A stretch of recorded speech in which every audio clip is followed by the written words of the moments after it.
Sérgio, você falou aí, né, a Carol também, né, que ambos começaram pelo Hobbit, né? Eu também comecei pelo Hobbit, né? Não sei se o Clécio também, né? Mas Não, já que assim, você tá perguntando pra mim, eu não sou entrevistado, mas eu digo não. Eu comecei pelo Senhor dos Anéis, olha pelo livro só, do Senhor dos Anéis. olha só. Mas então, Sérgio, no caso, é você que, né, já tem assim uma maior experiência, já estudou aí o, Uhum, o homem né, com bastante tempo. Qual seria aí então uma ordem para quem quer começar, né? Porque assim o programa uhum, de que está fazendo, assim, ele é bem para quem quer conhecer, né, uhum. as obras do Tolkien. Então, o que que você hoje, né, teria a dizer para essas pessoas aí? Como começar a ler o Tolkien? Se tem uma ordem, né, ou não precisa. Fala um pouquinho sobre isso. Eu sou a favor de seguir a ordem das pessoas da época do Tolkien, da época que ele foi lançando os livros. Então é a ordem de lançamento dos livros. Eu sempre fui a favor dessa ordem. Então, se ele lançou primeiro o Hobbit, por quê? Porque o Hobbit, que inclusive até hoje é o meu preferido, né? Eu acho que marcou. O Hobbit ele tem no livrinho curto, pequeno e mais simples, tudo aquilo que vai vir em grau muito mais titânico depois com o Senhor dos Anéis, né?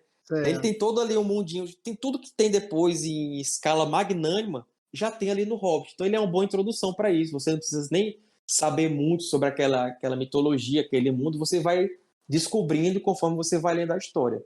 Então eu acho que o Hobbit deve ser o pontapé inicial, uma leitura mais simples, mas ela já introduz muita coisa que você vai ver depois. E a sequência natural é o Senhor dos Anéis, porque ele realmente é a sequência do Hobbit. Inclusive, uma coisa que eu acho na época que eu li pela primeira vez, que me fascinava, era isso. Porque, por exemplo, quando você está lendo o Hobbit, ele só cita o rei élfico. Não fala nem o nome do rei élfico, de onde é que veio, nada. E aí, quando você vai ler O Senhor dos Anéis, que você chega lá no capítulo O Conselho de Elrond, que por acaso é o meu favorito, ele fala que chegou lá um príncipe élfico esquisito chamado Legolas, que era filho de Thranduil, o rei da Floresta das Trevas, Floresta de Treva Mata. Peraí, lá no Hobbit, o rei dessa floresta era o rei élfico. Ah, então o nome dele é Thranduil, então agora que ele está falando quem é aquele rei, entendeu? Então você vai fazendo essas conexões que para mim tornaram a primeira leitura muito mais prazerosa, né? De você fazer essas conexões de uma obra com a outra e tal, e dele expandir a mitologia no livro que veio depois, que é O Senhor dos Anéis. E a sequência natural é o Silmarillion, que foi o primeiro livro lançado póstumamente, com base em todos os escritos, as caixas e caixas de papéis que o Tolkien deixou quando ele morreu. E aí o filho dele, né, o Christopher, veio, pegou todo aquele material, não, ele não criou nada, mas ele editou de forma que ficasse publicável numa história boa de se ler. Né? Então, ele publicou o Silmarillion em 77, e eu acho que é a sequência natural, né? O Hobbit, o Senhor dos Anéis, o Silmarillion. Depois, a gente pode ir para o... Porque, assim, tem gente que prefere... Não, eu gosto de ler na ordem cronológica dos acontecimentos. E aí começa pelo Silmarillion, porque o Silmarillion mostra o início dos tempos, quem foi que criou o mundo, quem que veio para cá, como é que tudo foi se formando, como é que surgiram os elfos, como é que surgiram os orcs, de onde é que os homens saíram, o que que aconteceu lá no início, e aquelas primeiras É guerras. quase um Gênesis bíblico, né? É o Da Gênesis ali da Terra-média. Terra-média, o Antigo Testamento, né? Aham, sim. Então o Tolkien inaugurou essa ideia de contar a história, ao contrário, né, porque a gente tem agora com os Star Wars e toda a pirâmide da Marvel, o Tolkien já estava fazendo isso há muito tempo atrás. Mas o problema, assim, como eu falei, quando ele começou a escrever lá em 16, 17, ele já tinha feito esse início, né? O Senhor dos Anéis ele inventou muito tempo depois. O problema é que, por acaso, ele estava contando para os filhos dele a história do Hobbit à noite e depois resolveu colocar no papel. Aí, por acaso, essa história caiu na mão de não sei quem, que bateu não sei quem, que levou para a editora, e a editora, vamos publicar esse livro. E aí, por acaso, foi o Hobbit que foi o primeiro, mas o Hobbit está longe de ter sido o primeiro livro da Terra-média a ser pensado por ele, né? Só que Uhum. editorialmente, a vida que levou a isso. E aí, como o Hobbit fez sucesso, vendeu tudo, praticamente, e aí a editora chegou para ele e disse, olha, nós queremos mais histórias sobre Hobbits. E aí o Tolkien pensou, mas o que tem mais para falar sobre eles? Porque eu já falei tudo lá no Hobbit. E aí ele teve que criar toda uma nova história e tal, ele não sabia para onde ia a história, quem seria o protagonista, nada. E aí foi criando tudo. Então, foi assim. Só que como ele... inclusive, o Hobbit não foi escrito para fazer parte da Terra-média.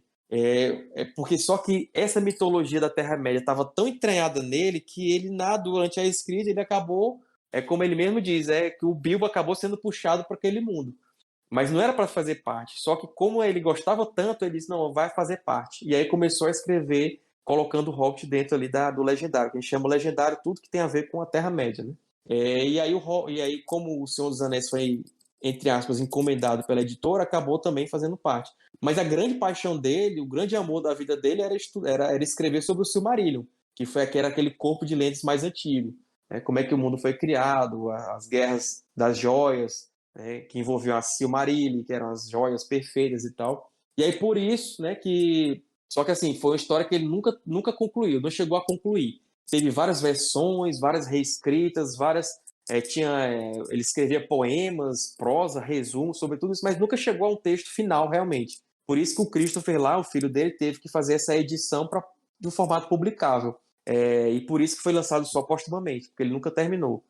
Agora, o que eu ia dizendo, eu não sou muito favorável a pessoa começar assim cronologicamente, não, eu quero começar desde como o mundo foi criado, porque não sou favorável a isso, por quê? Porque um dos atrativos do Senhor dos Anéis, por exemplo, é que ele faz várias menções a essa mitologia maior durante a história.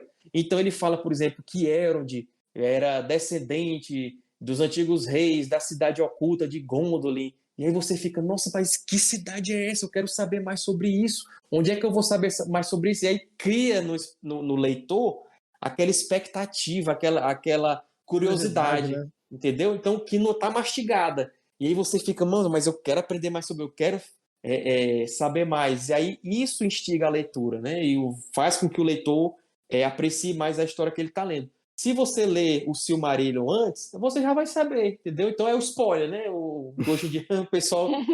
você já vai ler com spoiler, qual é a graça que vai ter de descobrir, né? De ficar naquela curiosidade. Não vai ter. Então, assim, eu não recomendo que comece o Silmarillion, principalmente por causa disso. E se você é um leitor de Tolkien de primeira viagem, não comece com os contos inacabados. Assim, essa realmente... Principalmente, Seja pelo Hobbit, seja pelo Senhor dos Anéis, tudo bem.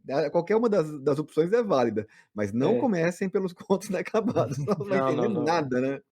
Até porque o Senhor dos Anéis, no prólogo, ele dá um resuminho da história do Bilbo, né? Do Hobbit. Então, assim, digamos que teve um cataclismo nuclear, acabou todas as edições do Hobbit, aí você só tem o Senhor dos Anéis. Pode ler tranquilamente, porque no início ele explica, né? Ele fala um pouquinho da história.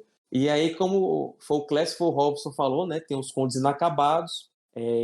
Por que o nome é esse, né? Porque os textos que estão lá não são textos totalmente completos, mas eles se referem a outras partes do Senhor dos Anéis, do Hobbit e do Silmarillion. Ele complementa algumas partes desses livros. Ele traz mais curiosidades, digamos assim. E tem um livro menor, que é bem de uma qualidade inferior, que o Tolkien escreveu sob pseudônimo, chamado Crônicas da Lua Cheia, Maldição do Lobisomem, que se vocês quiserem ler, tá lá na Amazon. Vale a pena, não é tão bom quanto o resto, mas vale a pena, né? Um pseudônimo esquisito que ele usou, mas vale a leitura, viu, gente? Tá anotado.